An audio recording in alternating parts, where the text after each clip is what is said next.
You ask Tiger to solve. This deals with linear equations with one unknown. The final result is A equals 72.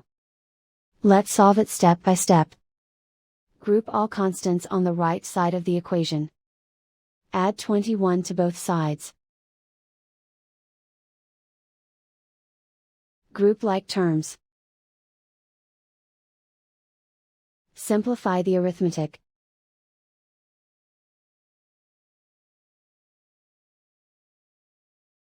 Isolate the A. Multiply both sides by inverse fraction 12 over 11. Group like terms. Multiply the coefficients. Simplify the fraction. Multiply the fractions. Simplify the arithmetic. And so the final result is A equals 72.